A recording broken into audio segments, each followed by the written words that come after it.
Oh, Brian, welcome, welcome, welcome. I'm so excited to be with Brian Evans today. And we are going to have a conversation about something that fascinates both of us, but mostly is dear to Brian's heart. And let me tell you about Brian first before I give you what the topic is. Brian is a board certified mastery coach. He's an international best-selling author and a transformational teacher and speaker. He is one of only 4,000 board certified coaches in the world.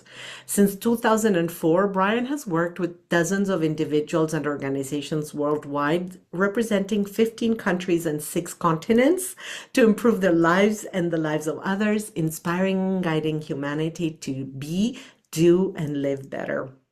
Personally, I can say Brian has been a dear, dear soul friend. We actually met in the very business world of a Master in Business Administration course at USC 30 plus years ago, let's not tell.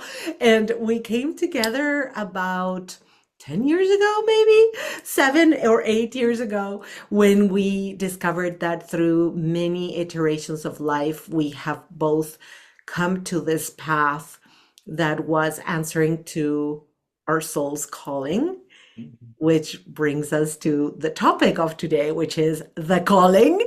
And before we go there, I want to thank you for being here, Brian. And I want to thank you, listener, watcher, for being here, for coming to this channel over and over to receive of what we are sharing and what we are putting out there. Thank you for being here and for loving what is my soul's purpose. So, Brian, welcome. Thank you, Shakti.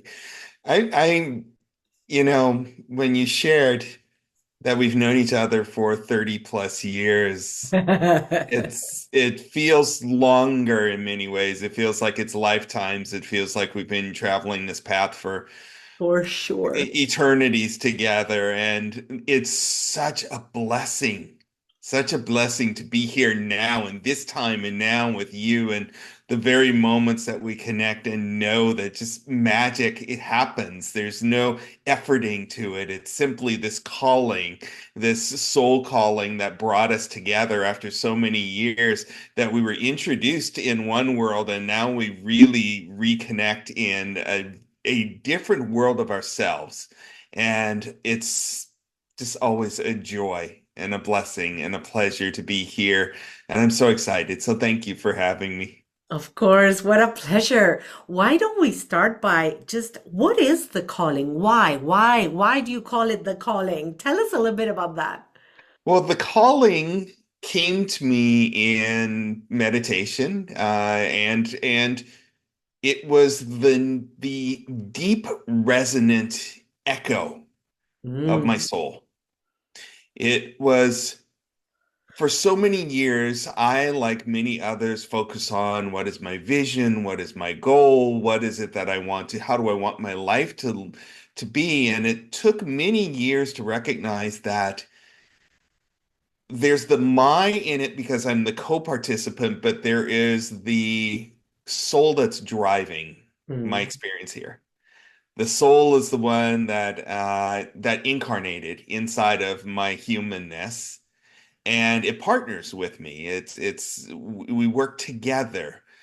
But the fulfillment, that meaning and purpose and fulfillment, that deep, deep connection, that love that you and I have that instantaneously creates magic, that's soul, that's that spark, that's that essence. yeah. And that essence, that soul, that spark has a intention for being here. And Yeah. the calling is whispering, this is my intention. This is why I'm here. This Yeah. is why we've partnered. This is why we've incarnated in order to fully express this calling. Oh my And God. so whether we call it a soul calling or whether we call it, the why am I here, this is the reason that we're animated. Yeah. Otherwise, my soul knows so much and is eternal, and it could be in the unseen, unformed, but it chose to incarnate in this being called Brian in order to experience things and to bring into the world, not just to experience, not to be a consumer of the experiences, but to contribute.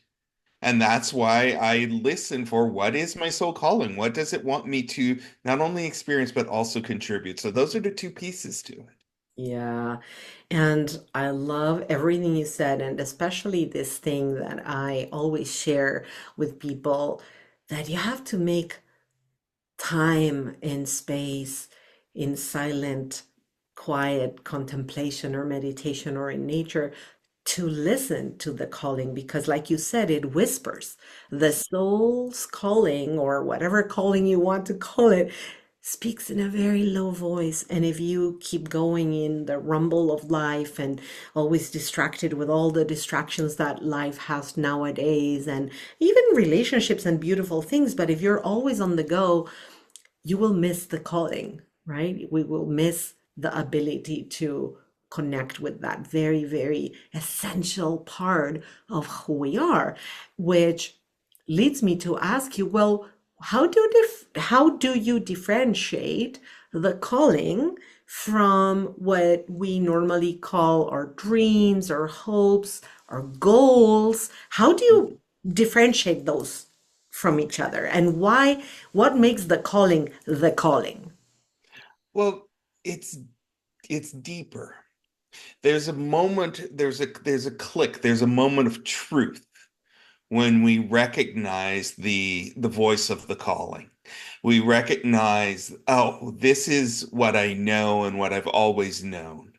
Mm, Whereas a lot of the other things that you mentioned, our hopes and our dreams and our visions, beautiful, amazing things, goals, wonderful, have them, but they serve the calling.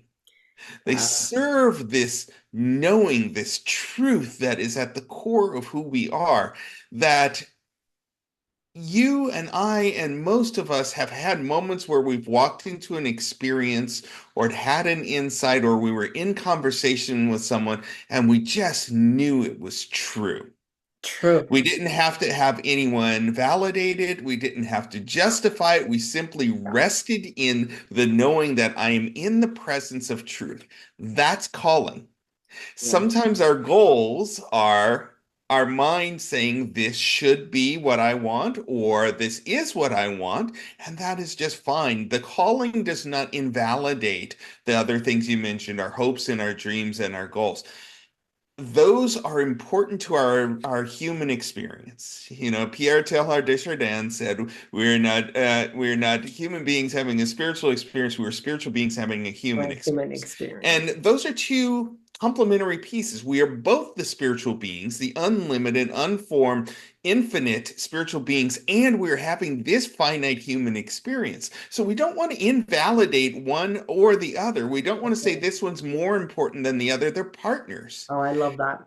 And so the partnership dictates that we do have goals, we do have dreams, we do have things we want to experience, create, share, manifest into the world, and we are welcome to them because they are welcomed by our Yeah. calling, by our Yes. soul. Yes. So And our soul important. has so much more to add to it, the full expansion, full expression of who we are. And that's the calling. Now, the important thing that you mentioned is it whispers to us, especially now, especially in today's day where everything is screaming for our attention. And often I refer to it, you and I have talked about it. It's like having a baby screaming in the room. You can ignore the baby as much as you want. Eventually, we're all going to turn and go, "What? What do you need?" That's what our I current love human it. life is predicated upon is how loud can I scream until I get your attention? I love it. There's a beautiful line in the movie The Secret Life of Walter Mitty where they're examining a ghost cat, a snow leopard. And rather than take the photo, the photographer says, "Beautiful things don't scream for our attention." And I think that that's what the soul calling is. It's the most beautiful expression of who you are, who I am. And it doesn't scream for our attention. It invites us. And it will invite us until we say yes. Mm. But what we're required to do, and you mentioned it earlier, is invoke silence and stillness. and Yes. our intention to listen for it, Yeah. because otherwise it's difficult to hear it over the din of the world. Mm, absolutely. And I would like to say a couple of things and ask you a few more questions. But Sure. one thing is, funnily enough, in last week's video, I was speaking about how we can, in quiet contemplation or meditation, really become that witness, and how the witness shows us that we're not the body because the witness is witnessing the body, that we're not the mind because the witness is witnessing the mind. And so we can really differentiate those aspects that form this human experience. And also, I was addressing how, which you touched about it a little bit, it is so important to enjoy and experience all aspects of the earthly human experience. So rejoice of being in the body, not easy for so many of us. And I know for me, it has been a lifetime journey to feel the joy of being in my body. Rejoice on the beautiful mind, which is an amazing tool if we are not slave to the mind. Rather, Yes. we can be masters of our mind and use the tool to support the calling. And here comes the first question that I wanted to add, and is, Brian, can we say that we have different callings at different times of our lives? Would you say there's only one calling? I know this is a question that many people bring up.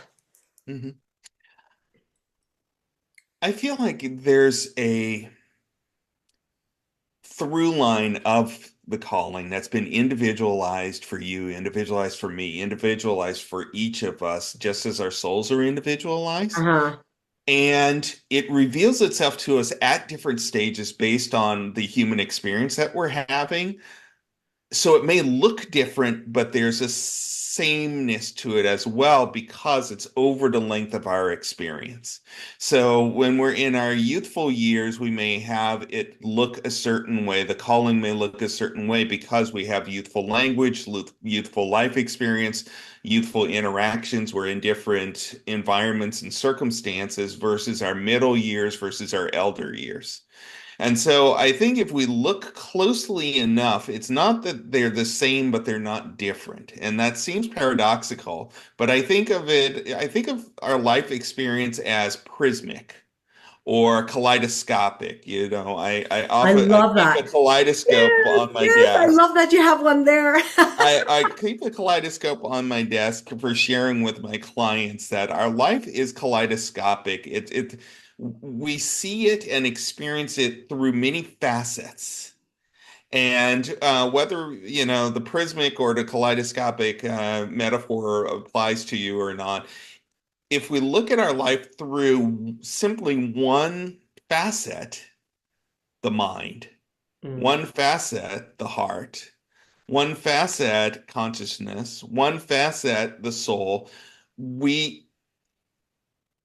are only accessing the intelligence associated with that facet, mm.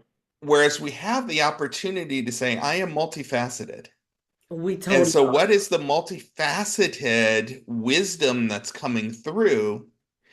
And to me, the soul calling is what unites all of the multifacetedness of us so that we can explore it. The fact that you and I met in business school was one facet. The fact that we are meeting now decades later in the field of mysticism and magic and earth medicine is beautiful, and it doesn't invalidate the other. Of They're course not. complementary. Yeah. So So I have, so yes, I love all of that. And I want to ask you, can you provide like a practical example? Like, because I totally understand what you're saying, that that soul's calling is, I call it like an underlying river that is passing through your life in everything you do and every facet you play with. But can you give an example of how something that could seemingly be a very different calling at a young age is actually that same calling in a different facet at like 50 or 60 or 70 or 40? Like, can you give like a grounded example for people to relate to that? Sure, absolutely. And I think a lot of your viewers and listeners this will apply to them. Uh, for my own experience, I was the one that was always the friend as a youngster and into Oh, my teen years and early college years. So I was the one that everyone would come to share what was present for them, what they were struggling with, what they were hopeful of. When someone had a breakup or something went sideways, they would come to me. And initially, I didn't recognize that this was actually my soul calling, which is how can I be the presence for each person with what they're going through in order to support them in recognizing the gifts that were in even the struggles they were experiencing or in what was opening up for them. wow. I So love that was where I only knew had the language of I'm a friend. And then it evolved into I'm a confidant, I'm an advisor, I'm a supporter, I'm a coach, I'm a teacher. And so the through line here is being the presence. that. Now, I could call it being a friend, I could call it being a coach, I could call it being a teacher. And really, it's just my soul calling is to hold the space of presence with each person who I'm with Mm. that elevates and then makes available to them whatever is highest in the moment. Now, that doesn't mean that it's always their highest expression. It may be just holding the space while they're in pain, Yeah. Oh, creating a of container or a course. containment. It Even may more be that so. they have an aha moment or insight where they come in, they touch the mystical field and they recognize, oh my gosh, I see the truth of everything. Mm. But my gift and my soul calling is to be that presence. Now, how I articulate that is very different this day today versus a year ago, I love 5 years ago, 10 years ago, 20 years ago, 40 years ago. Yeah, because you evolve and therefore the expression of yourself changes. That is like very evident. But so, what advice would you give somebody? Because so many people are desperately seeking their purpose, soul calling, and how do they find it? How do they discover it? And how do they know when they find it that they're actually finding that and not something disguised as? Mhm. Well, I think there's about two or three different pieces to what you just shared, so I'll try to handle all of them. Um, how do they recognize when they have touched their calling? It goes back to what we were talking about a couple of minutes ago, where there will be this inner moment of truth, this knowing that I'm sitting, being in the space of my truth. The difficulty of that is that our humanness starts to then kick in. Oh, great, I found my truth. What do I do about it? It's like, okay, we just shifted out of the being in and with truth to what do I do about Interesting though, right? This it? dance is the dance we're always on. Yeah. 100%. It is the dance we're always on, and that's such a very important point that you made, Shakti, because it's a dance that we will be on until the moment that we breathe out and we don't breathe back in, because it's part of our human incarnation. Remember what I said earlier? It's in partnership between our human incarnation and our spiritual Yeah. beingness. So we learn to the practice is compassion. The practice is listening and acceptance and recognizing that while we are co-creating with our soul is leading the charge. You've Mm. heard me say, and we've talked about how the soul is unconcerned with our comfort. That's the reason why we go through the challenging experiences that we do, not because they are intended to punish us in any way, but because the soul can sometimes only learn through the experience, the human experience, by going through a challenging situation that brings forward the strength, the resilience, the self-knowing that otherwise we would shy away from. And so the soul will say, this is going to be difficult, and we're going to make it through it.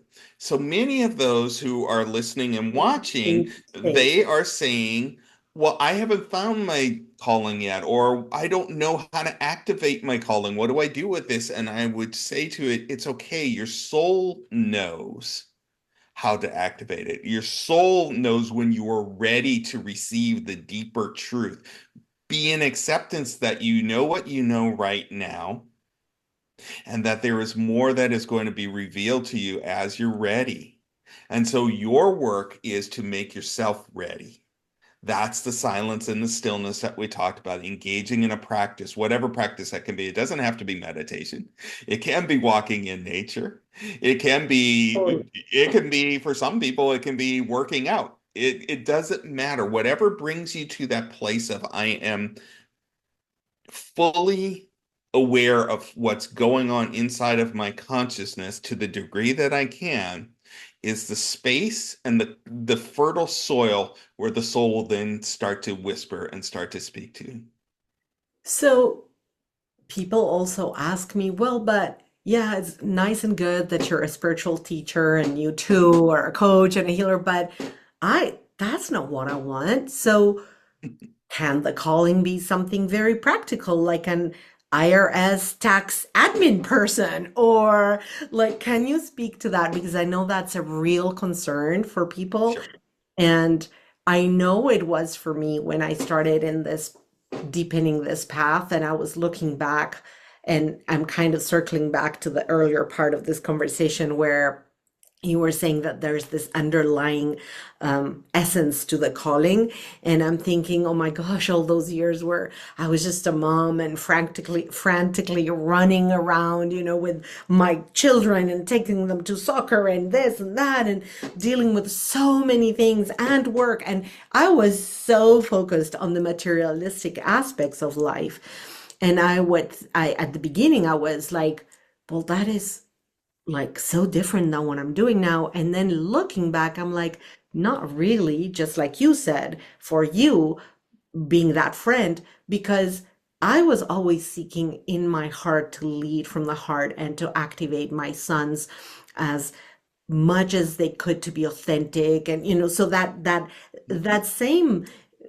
drive that I have now with my clients was there, with my children, with my friends. So I can see that. But I was so much into the practical world and into things that didn't look at all like a spiritual calling. So I'd love for you to take us there and take us into a ride about this aspect of what we're talking about. This is going to blow your mind and blow your listeners and watchers' mind. The human part of us is the one that says we have to choose between what is spiritual and what is human. Love that. It's not the spiritual part of us. The spiritual part of you recognizes infinite abundance. It wants you to be as infinitely abundant as you want to be. The spiritual part of you recognizes infinite joy, infinite love, infinite peace, Mm. infinite connection, infinite creativity. It wants you to be as fully expressed as you choose to be in this lifetime. Now, sometimes the Hold on, say circumstances that of our again. life It wants you to be fully expressed. That's huge, you guys. Like, is let's fully underline expressed. this phrase. Yes. It wants us to be as fully expressed as we choose to be in this lifetime. And I use that language intentionally because oftentimes we allow the human side of us to choose what's possible for us. Yes. And we have to Limited. recognize that as the partner with our spiritual self, our human self is what puts these limits on what is it that is possible for us. Now, to go back to your question, how is it that for someone who says, I don't want to be a spiritual teacher, or that's not my calling is to be an investment banker, my calling is to be a nonprofit executive, my calling is to be an IRS agent. There is no choice Hmm. of spiritual or IRS agent, investment banker, nonprofit executive. Your calling is how can I be the most expanded version of myself in the choices that I make in my life? Profession is simply a choice. It's just a choice. It's part of that prismic or kaleidoscopic living that I was talking about earlier. The question is, or rather a deeper question is, how can I be more present in the things that bring me joy and provide for myself and my service to the world?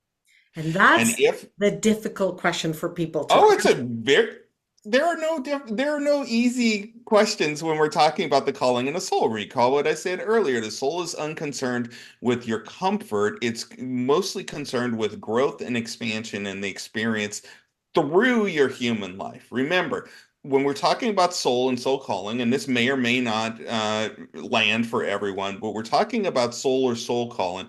The soul of the spirit has an infinite expression. So one lifetime, great. Let's get as much one as we can do in one lifetime. But if it lives on and reincarnates, it's not concerned with one lifetime. It's just simply what am I experiencing in this one lifetime? And Yeah. how can I utilize that to grow and expand and become even more prismic in the way that I express? It's ludicrous that I'm referring to the soul as I, but I'm doing it so that I we get humans can it. We understand get what we're it. talking about. But So, but but I want to go back to the question because I really want to I know the importance of why you brought it up, Shakti, because I know that everyone who's listening to this is listening at a level consciousness where they're at yeah. in their humanity. And Yeah. I don't want to say, well, spiritual is better than human. Remember, we're partners here. In our humanity, the experience that we're having in our life, to a degree, sets the upper limit of where we can experience at the moment. If someone is uh, fighting for their survival, we can't expect them to have fully Or, self-actualized mystical experiences. They might, many of them do. Viktor Frankl, yes. Man's Search for Meaning. There certainly had mystical experiences while under dire circumstances. So it's not that it's impossible, but it is unusual. And so I say this, Shakti, because there is someone who's listening to this and watching this and saying, I understand what you're saying. I so want to experience my soul calling, and I'm struggling to pay my rent. And Yes. I say, Yeah. I see you, I hear you, I love you. Please hear with me when I say there is no should in spirit. Yeah. You shouldn't, there's no should evolve in this moment. Take care of your needs. Do what you need to do. That is you being your soul calling in the moment is, can I create my safety in the world? Yeah. Then build from there. So there's nothing you're not missing out. It won't go away. Your soul calling is your soul calling. It'll exist throughout your life. Simply be in the presence of what you are now and know that there is more when the time is right. Mm. In what you just said, this sparked in my mind and is you're living your soul's calling, even if you're not aware that you're living your soul's calling. So relax. Absolutely. So what we're talking about is really about labeling it, putting it a name, understanding it. But the truth is that where you are now, whatever is happening in your life now, is what your soul chose to experience right now. Therefore, that is your calling right now. Yes. And can I have a more beautiful expression of the calling, which is what you were talking about? How can I expand my own experience to add experiences, emotions that we feel better, more wholesome, more fulfilled, more joyful, more connected, or any of more or the above, then that's how you expand your experience. But to trust that we're all living our calling at all times, and this is like a result of what we're just saying. I love that. I love that. And especially because, one of my expertise is to support people who are needing to release past wounds and what's Mhm. known as trauma or childhood trauma. And a lot of our trauma results in us not feeling enough and not feeling worthy of receiving from life the most fullest expression of life in whatever way that shows for us. And what you're saying is wherever you are, whatever survival expression you have, that is your soul's calling. Attend to what's in front of you and then move from there. And I'd love for you, if you want to add to what I just said and put another layer on top of it. Sure, of course. What I heard you saying and what I know is true is that uh what we're talking about here is awareness and recognition. A lot of the questions that come of what is my calling? Who am I? What's my soul's purpose? There's a searching or a seeking aspect to it. But I want to amplify something that you just said, which is wherever we are, we're already living our soul's calling. Yeah. So it's about recognizing and acknowledging it. And when we recognize and acknowledge it, we get to own it and say, wait a minute, we've all been through some stuff. We've all been through some That's stuff. part of the human life It design. is part of the human experience to go through some stuff. Every single one of us can create a litany of the experiences we've been through, both the pleasurable experiences and the challenging experience. And in both of them, there was growth.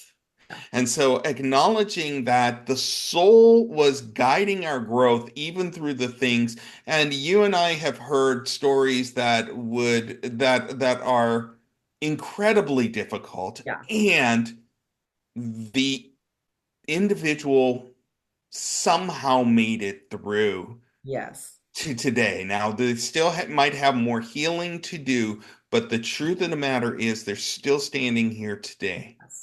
And so recognizing and acknowledging that my soul has already been in process throughout my life, and I've arrived at where I am today, but now I get to play a more actively collaborative relationship with my soul. With more awareness. With more Through awareness. more awareness, because I'm not simply a passenger anymore. Think of it in terms of an airplane. The co-pilot is not the passenger. The co-pilot has very important functions, and the pilot has very important functions. We are the co-pilot with our soul in our lives. It's not that we're the passenger, and we're not sitting back in the main cabin sipping drinks. We're in the cockpit flying along with the pilot. Yeah. But so, how to activate this? And I think that this is one of the questions that would probably come forward. Okay, if you're accepting what I've shared as true, how do I activate this? And I would say that the best way to do that is to build that relationship with your soul. And how this looks is if you're going through moments of joy or challenge, you ask your soul in your quiet times, what is this meant to teach me? How am I tend to grow? And listen for what your soul has to say. Mm. Something will come, some flash, some insight, some it may not be words, it may be pictures, it may be music, it may be a feeling, but some way you'll have an acknowledgement that you've invited the deeper awareness to come in. Mm-hmm. The other thing is when you're going through challenges, and many of us are, and it is part of our human condition, to then ask your soul, what do I need to do in order to take the next step in this challenge? Mm. Can you slow down and repeat those two things for I everybody? will try Like, my best yes. because you know me that when I get Yeah, into you're sort in of a flow. challenge Yes. space, it's hard to do that. Yeah. Okay, so I'll start with the last one because it's fresher. When we're going through moments of Yeah. challenge, and it doesn't matter what that challenge is, to slow down and say, what is it that I need to do to take the very next step moving through this challenge? Yeah, that is huge.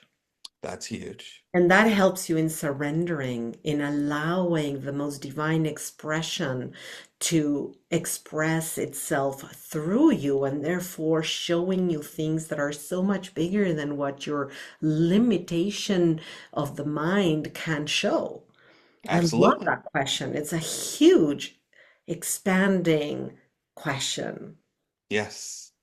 The second one, as best I remember it, is to again in the silence and the stillness, whatever that looks like for each of us, to ask what am I learning or growing through this experience? And it does not only have to be the challenging ones; it could be the joyful ones.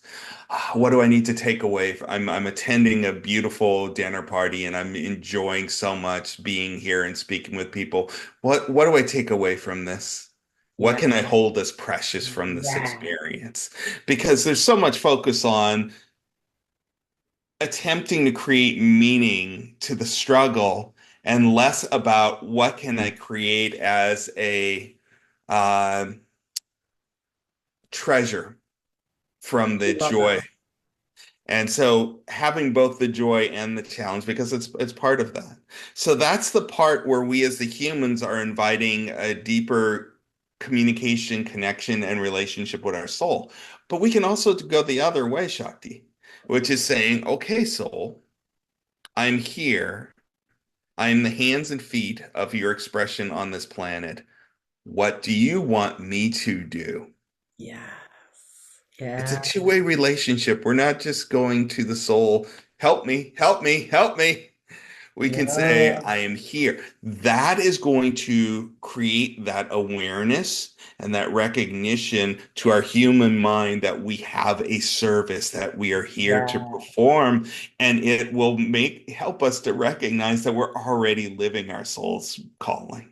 And I love to add to that the layer of help me and show me and use me the Yes. maximum of my abilities. And that's the Yes. surrender as well, right? Absolutely. Absolutely. Oh my God. Those two words, use me. Yeah, What a powerful invocation it is. Oof. for each of us to recognize that we are of greatest use by not in spite of our humanity, but by fully expanding and expressing our humanity. That we're not giving anything up by saying, I surrender, use me.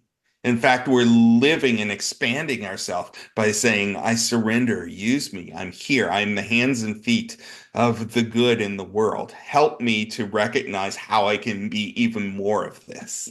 Awesome. That's power. It That is. is I know. absolute I love power. that. Yes, yes, yes. So I love everything that we have put out there. And even through that, and for many people, some of these concepts are going to be the first time they hear them. So as we come to the conclusion of this, I'd love for you to share, without questions from me, like what is it that you want to still put out there that I may not have asked, or what is a golden nugget for everyone that is seeking to embrace, have clarity, receive, expand, and experience their calling. Oh, so a really small question. Yeah, just a little thing, Just you a know? little tiny cocktail party chatter. The one piece, and you mentioned it earlier, and I wanted to circle back around to it, is you talked about how so many of us in our life we have associated worth or Yes. worthiness with what we achieve, what we accept, what we receive, what we create, what we offer out into the world. And I think that this is one thing that I want to circle back to because I know you, every one of us has had some programming that shares we can only, the only being a key word here, which shows you it's a limitation, experience, achieve, share X amount because that's where above that is something that someone else, someone It's our inner extraordinary. limit, right? It's like Yes, where upper inner. limit, that's where the upper limit gets set. And I want, if I could invite everyone within the sound of my voice into the space that I'm creating right now, this space of presence, this space of unconditional love, the space of eternal mystical truth. It is this. there is no such thing as worthiness. This is your divine right. This is the reason that you are walking in the world in your hands and feet. This is the way that the purity and the joyful, essential, loving nature that incarnated as your life. It is your soul, the thing that animates you, and it wants the brightest, purest, most expanded givingness for you and from you. There is nothing, it has nothing to do with worthiness. Abundance, it wants you to be the most expandedly abundant person that has ever been created. There's nothing you have to earn in order to experience that, simply to be in alignment and in partnership with your soul. Love, joy, peace, creativity, contribution, all of that. It wants all of that. The only limits are the limits that we create through our human mind. And I invite you into this space of knowing, if you know one thing, I know it for you. There are no limits to what is available to you. I simply invite you to step into that, breathe into that, and know that as truth.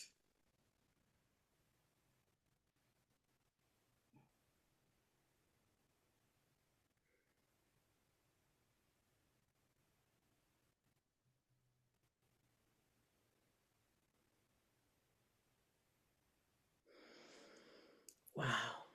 There's nothing else to add to that.